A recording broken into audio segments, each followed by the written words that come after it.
Radio J. Radio J. Jusqu'à 22h, c'est Classico. Radio J. Steve Nadjar. Retour de la Ligue des Champions cette semaine avec pour le Paris Saint-Germain un match retour sur le terrain d'une Real Sociedad en grande difficulté malgré sa victoire ce week-end contre Grenade. Les Parisiens qui se déplacent, non quoi que je confonds avec Villarreal je crois.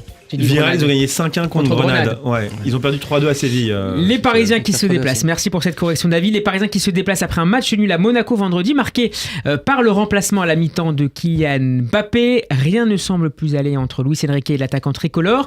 La gestion du coach parisien est-elle salutaire ou catastrophique ? Nos deux chroniqueurs du soir ne sont pas d'accord. C'est l'heure du Classico. Radio J. Serrez-vous la main et que le meilleur gagne. On y va, tu vas prendre une leçon, fiston.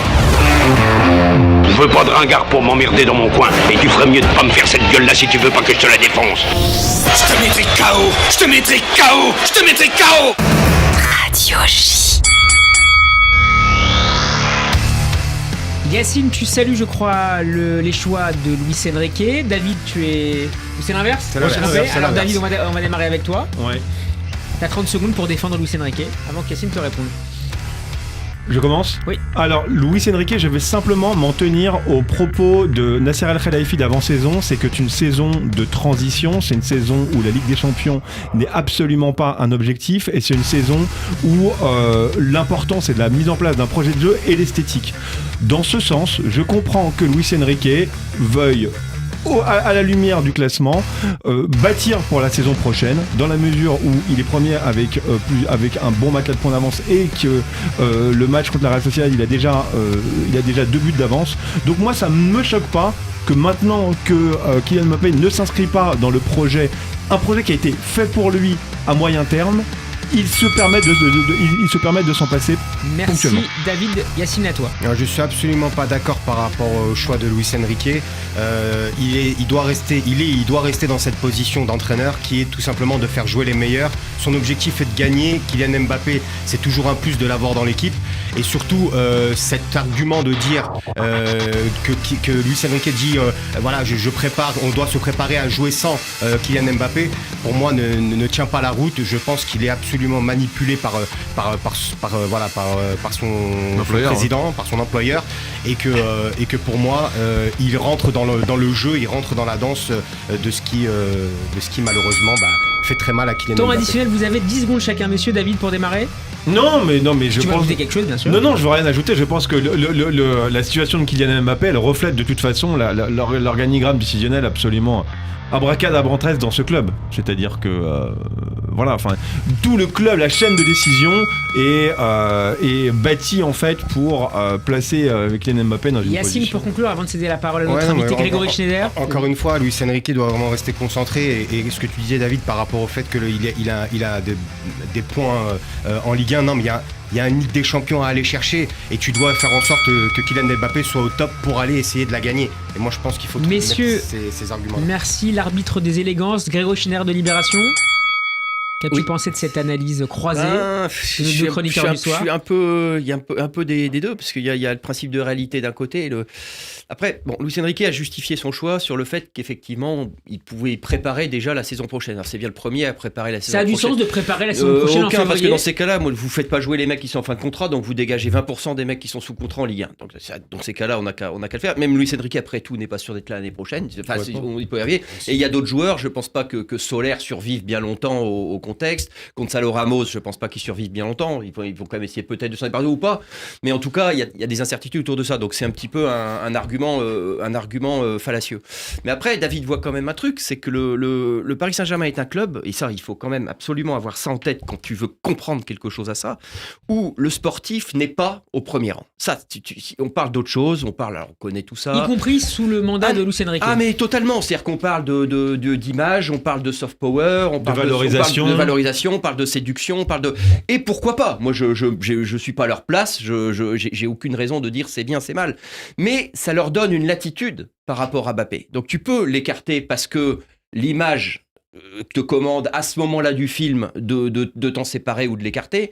L'image, c'est le projet collectif, pas une tête qui dépasse, on en a marre, Neymar nous fait suer, Messi nous fait suer. Donc voilà, je peux comprendre pourquoi ils le font. Et ça leur donne une latitude par rapport à ça, y compris en Ligue des Champions. Il n'y a aucune raison. Il pourrait l'écarter, le Ah sortir oui, à la alors mi-temps. ça, je vois pas pourquoi. En Ligue des Champions. Moi, je Bien sûr, respecterais bien sûr. 100% son choix s'il ne le faisait pas débuter contre la Real Mais alors, Sociedad. le Pour problème... qu'il aille au bout de son analyse. Pour qu'il aille au bout de son alors, raisonnement. et à la limite, et n'oubliez pas qu'on a en fond le côté un petit peu sinistre, et c'est là aussi, moi comme Yacine, je trouve ça triste, c'est la Rabiot quand même. C'est-à-dire que Rabiot était mis 6 mois au frigo. À l'époque, tout le monde s'en foutait ou presque. On va pas se. Et là, Sauf sa mère. Sauf sa mère, qui avait d'ailleurs sorti une interview dans l'équipe dont j'ai appris par cœur quelques phrases. Je vais vous les sortir après. Mais c'est-à-dire que il arrive un moment, témoigner de l'autorité ou témoigner ça comptait plus à leurs yeux que faire jouer Rabiot. Rabiot, c'était quand même un athlète français, c'est probablement l'un des 2-3 meilleurs joueurs de la dernière Coupe du Monde côté tricolore, c'est quand même. Mais ils ont Si je te comprends bien, ils ont pas Grégory, hésité à le faire. C'est-à-dire La que direction oui, c'est-à-dire que influence les choix de Luis Enrique concernant Mbappé. alors, est-ce que Luis Enrique a compris tout seul ou est-ce que, en tout cas, bon, il y en a un qui En tout cas, il l'a pas fait une fois avant non, il l'a pas fait avant, donc Il avant l'a pas l'annonce, fait. voilà. Donc en fait, Est-ce qu'il avait Non, mais- la latitude pour le oui, faire bah avant oui. En fait, il y en a un qui épluche les oignons, l'autre qui pleure. Faut quand même pas de Nasser Al-Khelaifi ou c'est quand même à peu près. Alors après, est-ce qu'un ordre descend ? Je ne suis pas sûr, mais ça revient au même. Yacine a raison. Donc il y a quand même un côté un petit peu, comment dire, qui me gêne un peu comme Yacine, répressif ou quelque chose qui va contre le sport parce que tu paramètres des choses qui. Rabiot, c'est grave. Et quelque part, t'as l'impression, parce que tu t'empêches pas un footballeur. D'ailleurs, ils ont été Voilà. obligés de le réintégrer juridiquement. En fait, Juridiquement, ils l'ont pas refait jouer. Non, ils l'ont réintégré. ils l'ont pas fait jouer, mais je trouve ça dramatique. T'empêches pas tout simplement un boulanger de faire du pain, t'empêches pas un journaliste de travailler ou de s'exprimer. C'est du même Mais après, il ordre. peut je te veux dire dire, que c'est un choix jusque-là, sportif. hein. Il l'a On sorti ira pas parce jusque-là qu'il avec n'a Mbappé. pas, Mais il a pas été performant. Non, mais on peut. Oui, alors sur performant, on peut, mais t'as l'impression que c'est une espèce de Rabiot mesuré et atténué quand même ce qui se passe. Alors il a pas été performant. Écoutez, moi je veux bien, mais dans ces cas-là, Deschamps il le sort à la 70e minute de la finale de la Coupe Bien du sûr. Monde. Donc c'est parce qu'un joueur comme Mbappé va sortir à la part du chapeau à tous les coups D'accord. presque. Donc il y a quand même un petit côté un petit peu malhonnête et il y a quelque chose dans le discours de Luis Enrique qui est un peu Mais déplaisant. c'est aussi une Après, façon pour Luis Enrique de Et marquer Yacine. son territoire. Mais regardez ce qu'il avait fait au Barça. Au Barça, il y a une rencontre où Messi arrive en retard à l'entraînement la semaine d'avant. Il sort Messi de l'équipe.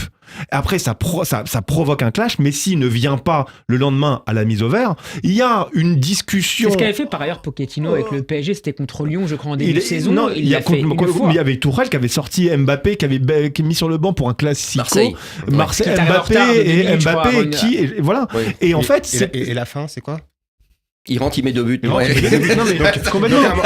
Non, mais j'entends tout ce qui est dit. Moi, à un moment donné, excuse-moi, David, Non, vas-y. mais vraiment, je vous le dis, Kylian Mbappé, il doit être sur le terrain. Je suis désolé, Mais si on c'est parle- le joueur qui te fait gagner. Et encore mais une ça fois, fait des années qu'on se plaint. En fait, juste- si tu veux, oui, du mais traitement des c'est stars. pas maintenant, à la veille d'un match de Ligue des Champions, Non, mais que tu dois organiser c'est- ça comme ça. c'est- Excuse-moi, juste 30 secondes, je termine là-dessus. C'est juste qu'à un moment donné, si tu voulais faire ça, tu le faisais en début d'année. T'as mis Kylian Mbappé sur le banc, tu l'as mis chez les lofters, à un moment, au loft, là. À un moment donné, pour Lorient, le 0-0, premier match du championnat. Et derrière, t'as quand même tu t'es dit, bon, ouais, quand même, l'équipe, elle est pas ouf sans Kylian Mbappé. Je vais quand même le mettre en deuxième mi-temps face à Toulouse. Il a quand même ramené un penalty. Derrière, Mais Hakimi c'est parce fait qu'il faute. s'est assis sur des primes. Voilà, C'est pour ça que tu le refais jouer. Mais à un moment donné, c'est pas maintenant. Moi, je pense que le timing n'est pas bon. Il est pas bon, le Il timing. est pas bon. Grégory Schneider. Il est pas bon si on parle de sport et que de sport. Et on ne parle pas que de sport dans cette Oui. histoire. Non, mais j'entends. Il a raison. Mais on ne parle pas que de sport. Avec les Qataris, on parle pas que de sport. Mais c'est malheureux. et C'est ce qui fait qu'ils arrivent. Moi- C'est ce qui fait qu'ils n'arriveront pas. moi, je les critique pas, mais écoutez, il y a quand même un truc, c'est qu'ils se. Et on ils rejoint se- ensuite notre auditeur de la Il soirée. y a quand même un truc qui, moi, m'avait marqué. Quand tu veux gagner avec des champions, le premier truc que tu fais, c'est que tu prends un gardien. Tout le monde sait ça. Ils sont fait venir un gardien en 2019. C'est Navas. Avant, t'avais pas de gardien de Ligue des Champions. Tu le prends à l'envers à l'endroit. C'est-à-dire que le sport arrive à la remorque du reste chez eux. Moi, je dis pas c'est bien, c'est mal, je le constate. Donc, ça te laisse une latitude sur Mbappé, mais tu peux très bien le sortir demain. Et définitivement, et quelque part pour eux, c'est pareil. Évidemment, sportivement, c'est dommageable. Mais je pense qu'ils sont pas loin de s'en moquer à ce stade.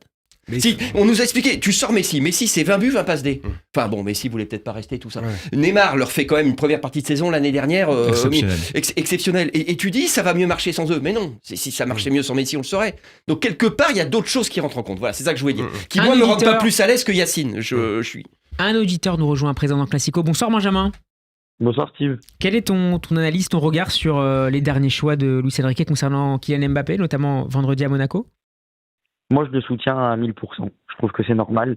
J'ai entendu les avis des divers intervenants. Je trouve ça normal, c'est cohérent. Vous parlez du début de saison. Au début de saison, il n'avait pas annoncé qu'il souhaitait partir à la fin de celle-ci. Donc, c'est vrai qu'il l'avait mis dans le coin des lofters parce qu'il ne voulait pas prolonger, etc. Ils l'ont réintégré ensuite après une discussion avec Nasser. À aujourd'hui, les choses sont claires. Il a dit qu'il veut partir. Luis Enrique, en tant que patron de l'équipe, lui, il regarde les choses non pas à 6 mois, mais il regarde les choses sur du long terme parce que normalement, il est là pour s'inscrire sur la durée. Donc, quand on regarde les choses de cette manière-là... Mais la saison n'est pas terminée, Benjamin, malgré tout. Mais il respecte les objectifs, c'est les objectifs que El Khelaïfi lui a donné sur le moyen terme. Les objectifs, il les construit pour la fin d'année avec l'équipe qui restera sur l'année prochaine aussi. Lui, il construit sur du long terme, il ne construit pas à 6 mois. Et on ne peut pas aujourd'hui lui reprocher d'avoir le tempérament assez fort pour sortir Kylian Mbappé de l'équipe, non seulement quand il est mauvais, et en plus de ça, par rapport au fait qu'il part à la fin de la saison, et donc qu'il ne s'inscrira pas dans le projet sur du long terme. Donc juste une question. Question de Grégory Schneider pour toi, Benjamin. Dans ces cas-là, on dégage tous les joueurs qui sont en fin de contrat, partout, en juin. On les dégage tous. Tous ceux qui ne restent pas jusqu'à. Non, mais je pense qu'il y a une différence entre dégager et ne on va laisser plus. Benjamin terminer. Non. Je te cède la parole. Non, c'est pas qu'on dégage tous les joueurs, tous les joueurs qui sont en fin de contrat. C'est que moi, je pense qu'on devrait demander à ces joueurs-là de se positionner, voilà, au mois de décembre, janvier, et en annonçant leur intention de partir, eh bien derrière. C'est normal qu'ils ne soient plus aussi importants dans l'équipe. Même si sportivement, ils sont les meilleurs. Mais en fait, je pourrais répondre à l'idée, mais ils ont un contrat de travail quand même. Ils ont un contrat de travail jusqu'en juin. Tu dois le respecter si tu es sur le podium. Mais ils ne sont pas arrêtés d'être payés. Ils ne sont pas mis en dehors du jeu. On ne les utilise plus. On les met sur le banc des remplaçants. C'est tout. Mais son contrat de travail, il a aucun problème. Oui, mais ça lui porte préjudice. Il continue à avoir accès au terrain d'entraînement. Il continue à faire partie de l'équipe première, mais il ne joue plus. C'est un choix de l'entraîneur. Et donc vous entraînez pour ne pas jouer de match, en fait. Pour un joueur, c'est terrible ce que vous dites. Vous l'empêchez, vous lui enlevez le match. Mais c'est comme ça dans les équipes sportives, monsieur Schneider. Non, moi, je suis entièrement... Je vois... Moi, je peux m'entraîner tous les jours. Mais si mon entraîneur estime que je ne suis pas apte ou le meilleur pour pouvoir jouer... Mais c'est le cas pour Kylian Mbappé. Sur ça, on est d'accord. Sur ça, on est d'accord. Et c'est pourquoi que, Benjamin, sur ça, je te rejoins complètement. Ça, c'est l'aspect sportif. Mais là, Luis Enrique inclut aussi l'extra-sportif. C'est-à-dire qu'il mélange le sportif et l'extra-sportif. Non, mais on ne peut pas faire l'un sans l'autre. C'est pas possible. Mais parce que moi, quand demain, tu es un entraîneur, ton objectif, tu as des objectifs en début d'année, tu as des objectifs mis par le président. Et du coup, derrière, tu dois tenir tes objectifs, tu dois essayer d'atteindre tes objectifs. Maintenant, moi je pense... Comme ils l'ont annoncé en début de saison, aujourd'hui le titre, il est quasiment acté, ils ont fait le job pour, d'accord. L'objectif aujourd'hui, ils l'ont annoncé, c'est pas la Ligue des Champions dans 6 mois. Justement, ils veulent arrêter... Mais non, je suis désolé Benjamin. L'objectif du Paris Saint-Germain n'est pas de gagner la Ligue des Champions ? Mais c'est pas de gagner la Ligue des Champions là maintenant dans 6 mois, de toute façon on n'a pas l'équipe pour... Luis Enrique le sait. Donc la saison est terminée. Je respecte ton avis, mais je le partage pas. Je respecte ton avis, mais je le partage pas. Je voulais dire quelque chose. C'est juste que là, il est en train de bâtir une équipe. Il faut lui laisser le temps, chose qu'on n'a jamais laissé aux autres entraîneurs. Il faut lui laisser le temps de construire. Et là, aujourd'hui, n'importe quel spécialiste du football, j'en suis pas un, mais je pense quand même m'y connaître un petit peu. Eh bien, on ne peut pas dire que l'équipe est bâtie pour gagner la Ligue des Champions cette année. C'est pas possible. Donc, il se dit, voilà, on va essayer d'aller le plus loin possible. Je vais essayer de créer une cohésion et un groupe le mieux possible avec des personnes qui seront concernées sur du long terme. Kylian Mbappé n'en fait pas partie. Donc, même si c'est un excellent joueur, un grand joueur, tout ce que vous voulez, aujourd'hui, moi je trouve que les choix de Luis Enrique sont totalement justifiés, cohérents. David, pour terminer, tu voulais dire quelque chose ? Non, mais pour terminer, c'est-à-dire que le cas Mbappé, en fait, ce qui s'est passé vendredi à Louis II, illustre parfaitement la faillite complète du modèle du Paris Saint-Germain. C'est-à-dire qu'il y a eu un pari qui a été fait, mais qui a été fait quasiment à moitié. C'est-à-dire que lors de la prolongation de Kylian Mbappé, il n'y avait absolument aucune raison, quasiment ni sportive ni financière, pour lui de prolonger. Il a prolongé à l'ego, c'est-à-dire que on a bâti le projet autour de lui. C'est-à-dire que actuellement, dans l'organigramme du PSG, il y a un responsable de la communication choisi par Kylian Mbappé. Il y a un responsable de la performance choisi par Kylian Mbappé. Il y a un directeur sportif qui était consultant et directeur sportif du Celta Vigo en même temps. Donc, c'est-à-dire que le club dont le but était, qui se dit, autoproclame grand club, veut gagner avec des champions, partage son directeur sportif avec le Celta Vigo. Tout a été fait, le recrutement de Koulibaly, le recrutement de Dembélé, le départ de Neymar, le départ de Messi, tout a été fait orienté autour de Kylian Mbappé. Résultat, 6 mois avant la fin de son contrat, Kylian Mbappé rompt ce contrat quelque part moral et annonce son départ. Et se comporte de façon absolument inédite, c'est que j'ai pas en mémoire un autre joueur qui a fait une sortie comme ça à la mi-temps et va s'asseoir à côté de sa mère en tribune. Moi j'ai un peu l'impression, ça me rappelle... Cette scène vous a choqué tous les trois? Non, moi non. Moi j'ai été... aussi cette scène, c'est évident et c'est normal. Non mais c'est la faillite en fait de l'organisation Paris Saint-Germain. Comment Grégory, avant de terminer, Grégory, sur cette scène à la mi-temps, parce ce que retour, vous savez, c'est la tribune présidentielle. En fait, je comprends que les gens, quand ils regardent les réactions de ces joueurs-là, ils pensent à ce qu'ils feraient eux ou à des situations qu'ils connaissent. Mais Kylian Mbappé a aucune chance d'être comme vous et moi. Il n'a pas le même ego. L'ego fait le joueur. On connaît un petit peu la musique. Il était quand même à l'Elysée 4 jours avant. On lui expliquait il faut rester en France parce que tu vas sauver les droits télé, la veuve et l'orphelin. Donc il vit sur une autre planète. Et j'ai trouvé que c'était l'expression de cet ego-là et quelque part de cette force-là. De montrer qu'il était au-dessus d'un simple... Voilà, il est au-dessus d'un simple joueur. Il reprenait la main d'une certaine manière. Enfin, la main non, parce qu'il l'a pas. Si Luis Enrique décide de pas le mettre sur la feuille de match, c'est terminé. Mais quelque part, il a repris le dessus ce soir-là. Mais il montrait qu'il était au-dessus de l'institution. Alors que, mais d'un côté, comment ne pas se comporter autrement quand depuis plusieurs années, on l'a mis au centre d'un projet qu'il abandonne. Il peut conclure, messieurs, pour conclure. Et pas que ça. C'est-à-dire qu'il a non seulement il y a eu des conditions financières que personne n'a jamais eues. Rendez-vous compte, il a touché 2 fois ce que Messi touchait au Barça. On parle de 200 millions d'euros. Et le Barça est encore à genoux de ce qu'il a filé à Messi. On est en train de parler d'un truc comme ça. Mais il faut comprendre que c'est ce mec-là, il est dans cette situation-là. Il mange à l'Elysée tous les 3e vendredis du mois depuis 2-3 ans. C'est autre chose. Il est autre chose. Et on a vu ça. On a vu l'expression de ça. Moi, je me permettrais pas de le juger moralement. Il y en a qui disent c'est un gars. Non, déjà, moi, c'est pas un gamin. Moi, je juge l'organisation. Mais c'est une scène quand même où vous vous êtes dit waouh. Mais vous vous rendez pas compte qu'il y a eu absolument aucune réaction de l'institution depuis cette scène.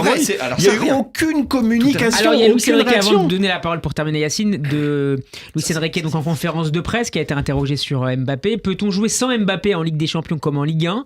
Réponse de l'entraîneur espagnol: peut-être que oui, peut-être que non, qui sait? Ah bah il lui met il a la tête sur le bio. Non mais il a dit un truc. Regarde, ça c'est pas, personne l'a trop vu, mais à chaque fois dans ses phrases, il dit tôt ou tard, il va falloir faire sans Kylian Mbappé. Sous-entendu, tard, c'est la fin de saison puisqu'il partira. Sous-entendu, ça peut être un peu plus tôt que ça. Et il y a quand même une histoire de menace ou de choses qui, dans le tôt ou tard, à chaque fois, il l'a répété. Pensez bien au tôt ou tard, il peut le faire demain. Et je renvoie nos auditeurs, Grégory Schneider, à ton article, ta double page dans Libération du matin. Yacine, un dernier mot avant de passer à l'OM. Très rapidement, c'est vraiment par rapport à tout ce qui a été dit. Moi, j'adhère complètement. Je suis entièrement d'accord avec les analyses de David et de Grégory, mais qui accepte tout ça? Qui a validé tout ça? Qui valide tout ça? Et on n'en parle pas. On parle pas que tout simplement aujourd'hui, quand Kylian Mbappé demande, Koulibaly demande à toucher ça, à prendre ci, à faire ça, qui valide, qui signe? Mais il a placé tout le monde. Non mais on est d'accord. On est d'accord que c'est QSI, on est d'accord que c'est Nasser, on est d'accord que c'est starification des joueurs depuis le début du projet QSI. Quand je suis d'accord, je suis d'accord lorsqu'on met en avant tout ça sur Kylian Mbappé, mais aussi il n'est pas, c'est 2 parties. Et dans 2 parties, à un moment donné, il y a aussi les partagés dans le divorce. Voilà. Merci beaucoup, Benjamin, d'avoir été avec nous. Très bonne soirée. Merci, à très bientôt. Benjamin. Merci. Très vite, ciao.